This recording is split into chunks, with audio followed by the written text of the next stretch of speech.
Excelentísimo señor vicepresidente de la Nación, señores ministros nacionales y provinciales, autoridades nacionales y provinciales, señoras, señores. Deseo, señores congresales, que al pisar esta tierra os hayáis sentido un poco argentinos y con ellos nos habréis hecho un gran honor brindándonos una inmensa satisfacción.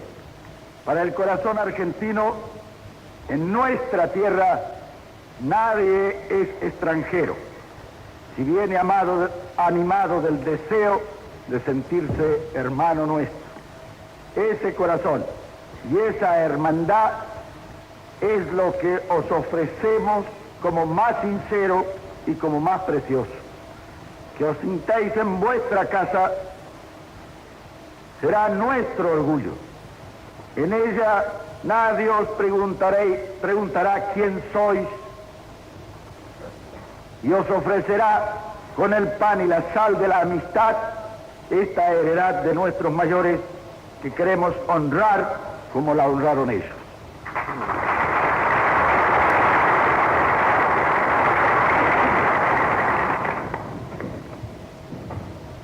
Alejandro, el más grande general de todos los tiempos, tuvo por maestro a Aristóteles. Siempre he pensado que mi oficio algo tenía que ver con la filosofía. El destino me ha convertido en hombre público y en este nuevo oficio agradezco cuanto me ha sido posible incursionar en el campo de la filosofía. Nuestra acción de gobierno no representa un partido político, sino un gran movimiento nacional con una doctrina propia, nueva en el campo político mundial. He querido entonces ofrecer a los señores congresales que nos honran con su visita una idea sintética de base filosófica sobre lo que representa sociológicamente nuestra tercera posición. No tendría jamás la pretensión de hacer filosofía pura frente a los maestros del mundo en tal disciplina científica, pero cuanto he de afirmar se encuentra en la República en plena realización. La dificultad del hombre del Estado responsable consiste precisamente en que está obligado a realizar cuanto afirma. Por eso, señores, en mi disertación no ataco a otros sistemas, señalo solamente opiniones propias, hoy compartidas por una inmensa mayoría de nuestro pueblo e incorporadas a la Constitución Nacional de la Nación Argentina.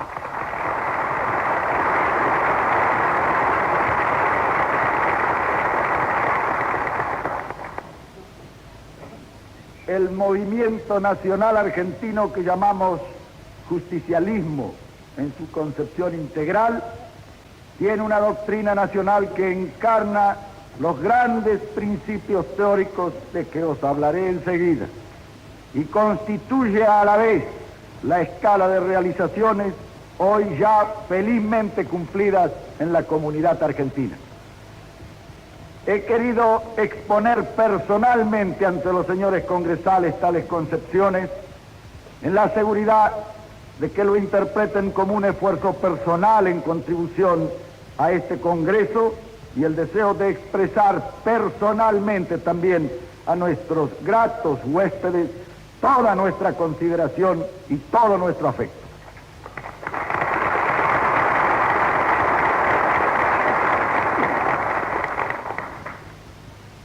Como sería largo exponer aquí una serie de asuntos, por otra parte, harto conocidos por los señores que me escuchan, yo solo limitaré esta exposición a las conclusiones que en el orden estatal tienen los estudios que preceden a cuanto expondré. Comenzando así por el primer capítulo, para contestar al interrogante de los tiempos presentes. La felicidad que el hombre anhela pertenecerá al reino de lo material o logrará las aspiraciones anímicas del hombre el camino de perfección. ¿De qué importa activar la génesis de un pensamiento susceptible de contemplar la futura evolución humana? Da pruebas el sentido de la vida actual. Existe una laboriosa tarea en pleno desarrollo, encaminada a modificar sustancialmente las condiciones de vida en pro de la felicidad general. Es importante saber si esta felicidad pertenece al reino de lo material, o si cabe pensar que se trata de realizar las aspiraciones anímicas del hombre y el camino de perfección por el cuerpo social. Pero cuando volvemos a preguntarnos si la dirección de ese pensamiento ha de ser ejercida en un sentido horizontal, o si cabrá imprimirle al mismo tiempo verticabilidad, debemos antes examinar, siquiera en busca de indicios, el panorama que se ofrece a nuestros ojos. Advertimos enseguida un síntoma instante en el campo universal. Voces de alerta señalan con frecuencia el peligro de que el progreso técnico no haya seguido por un proporcional adelanto en la educación de los pueblos. La complejidad del avance técnico requiere pupilas sensibles y recio temperamento. Si tomamos como símbolo de la vida moderna el rascacielos o el transatlántico, deberemos enseguida prefigurarnos la estatura espiritual del ser que ha de morar o viajar en ellos. Ante esta cuestión no caben retóricas de fuga, porque lo que en ella se ventila es ni más ni menos la escala de magnitudes con arreglo a la cual debe el hombre rectificar adecuadamente su propia proporción ante el bullicio creciente de los circundantes. La vida que se acumula en las grandes ciudades nos ofrece con desoladora frecuencia el espectáculo de ese peligro al que unos cerebros despiertos han dado el terrorífico nombre de insectificación. Es cierto que lo físico no mengua ni aumenta la proporción íntima, porque esta consiste justamente en la estimación de sí mismo que el hombre posee. Pero puede suceder que en ausencia de categorías morales acontezca en su ánimo una progresiva pérdida de confianza y un progreso paulatino del sentimiento de inferioridad ante el gigante exterior. Frente a un complejo semejante, que en último término es un problema de cultura y de espíritu, son contados los medios de autodefensa. La civilización tiende a complicarse y no parece que por el camino del exterior pueda resolverse esta incógnita íntima. El materialismo intransigente contaba sin duda con el signo mecánico e implacable del progreso, sospechando que privado de su sombra cósmica el hombre acabaría por sentirse minúsculo y víctima de la monstruosa trepidación vital. Seguro de ello, proveyó a su individuo de un sustituto de la proporción espiritual, el resentimiento. Previamente había sustituido también las tendencias supremas por fuerzas inferiores, por esa gana que ayer integraba el cuerpo de una teoría sumamente interesante y que hoy, defraudada, desencantada, han convertido sus discípulos en la náusea ante la moral, ante la herencia de la vida común, náusea ante las leyes y los progresos inexorables de la historia, náusea biológica. Es hasta cierto punto poco comprensible que hayamos pasado con tan peligrosa brevedad intelectual de la decepción del ser insectificado, a esa náusea con que a espalda de sagradas leyes se pretende orientar la comprensión de la existencia colectiva. Lo sintomático de este modo de pensar está en que no es una abstracción, como tampoco lo era, pongo por ejemplo, el marxismo. Este operaba sobre un descontento social. La náusea, como entelequia, opera sobre el desencanto individual. En la angustia abstracta de Heidegger, en el terreno práctico, corresponde a una sociedad desmoralizada que ni siquiera busca una certidumbre para reclinar su cabeza. No es, por tanto, la teoría lo deplorable, sino la realidad, la deformación postrera de aquella insectificación, solo que esta vez el individuo insectificado ha querido aislarse de la catástrofe con una mueca cínica.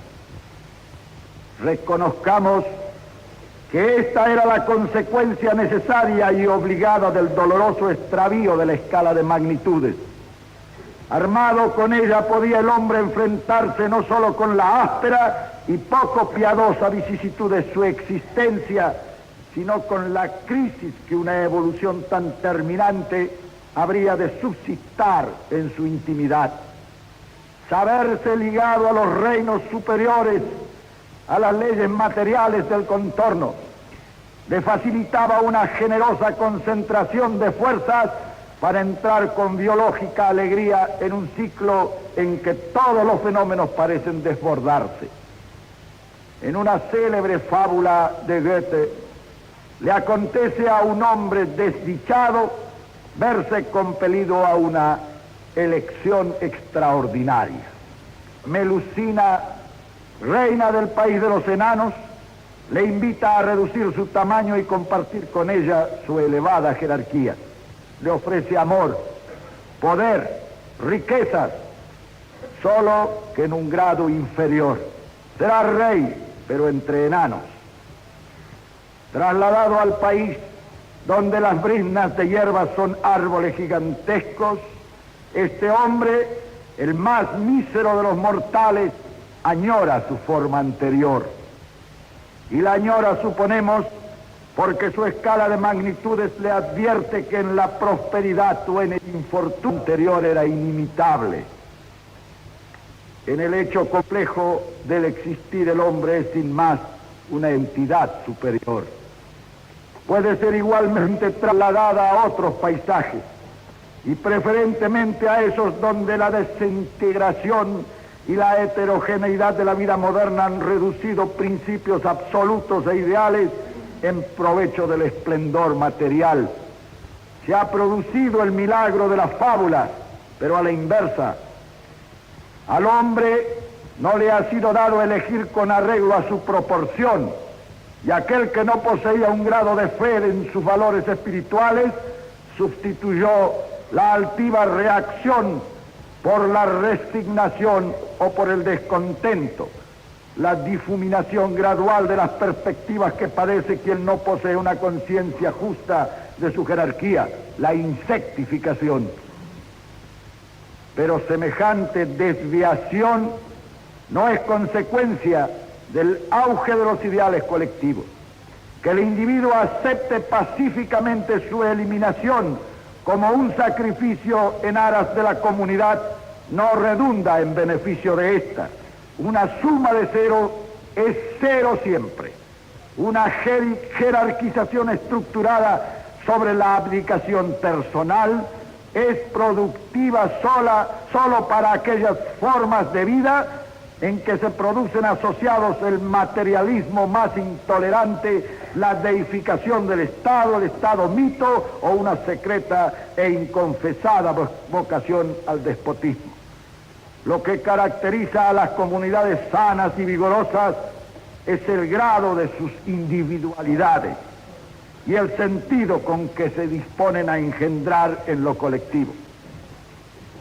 A este sentido de comunidad se llega desde abajo, no desde arriba. se alcanza por el equilibrio, no por la imposición. Su diferencia es que así como una comunidad saludable, formada por el ascenso de las individualidades conscientes, posee honras razones de supervivencia, las otras llevan en sí el estigma de la provisionalidad. No son formas naturales de la evolución, sino paréntesis cuyo valor histórico es justamente su cancelación. En la consideración de los valores supremos que dan forma a nuestra contemplación del ideal, advertimos dos grandes posibilidades de adulteración. Una es el individualismo amoral, predispuesto a la subversión y al egoísmo, al retorno a estados inferiores de la evolución de la especie.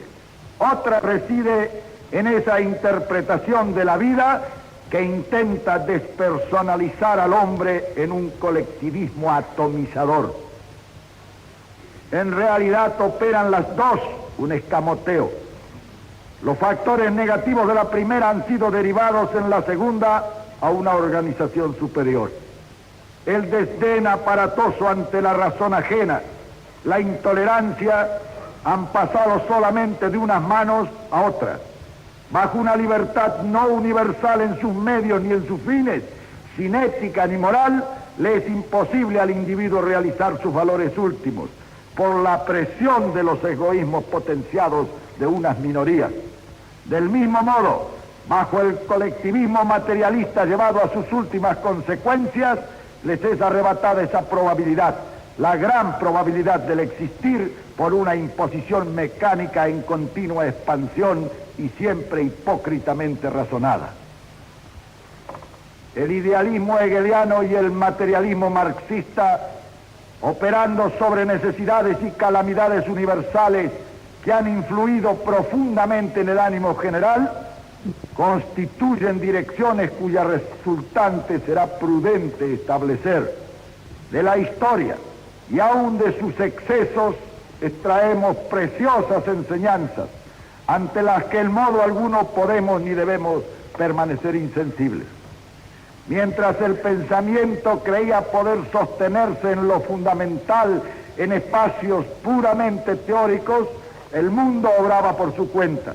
Pero si lo fundamental declinó, la fijación práctica de lo abstracto puede ejercer una influencia perniciosa en la existencia común.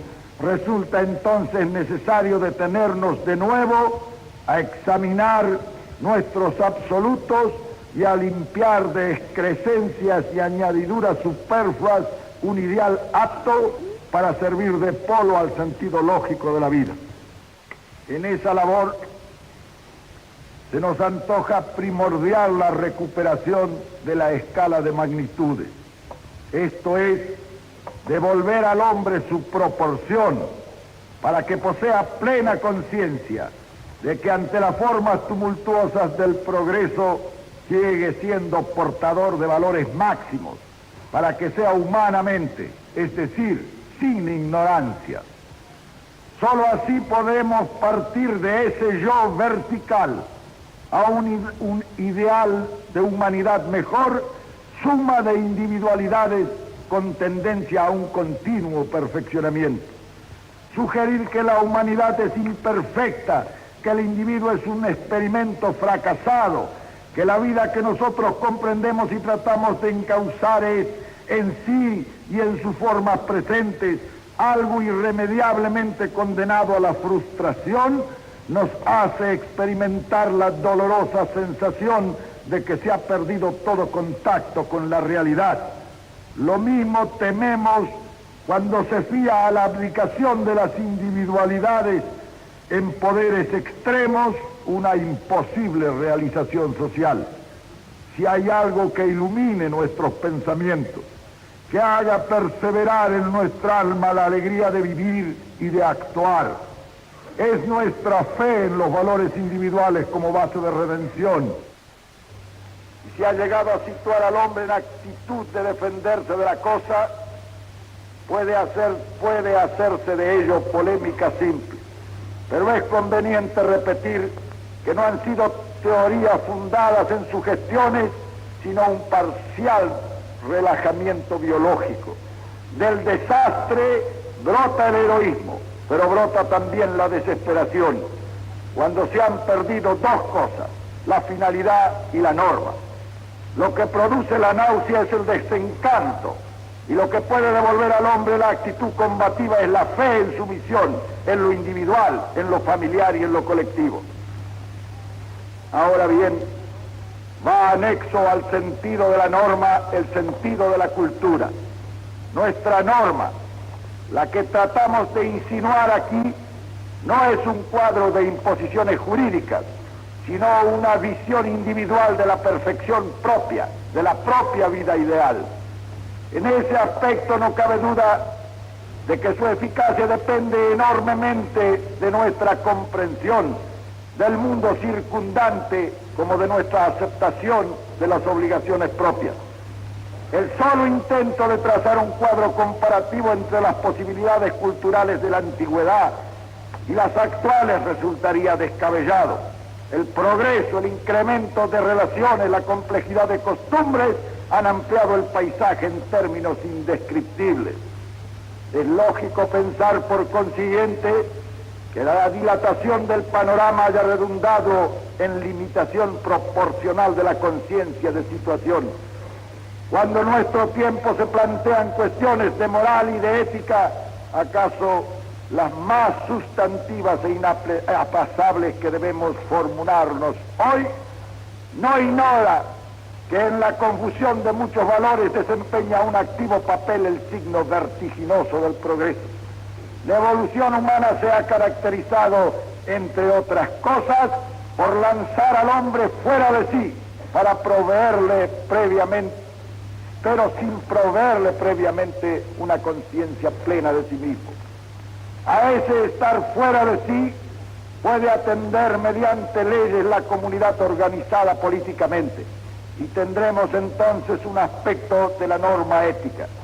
Pero para su reino interior, para el gobierno de su personalidad, no existe otra norma que aquella que se puede alcanzar por el conocimiento, por la educación, que afirma en nosotros una actitud conforme a moral.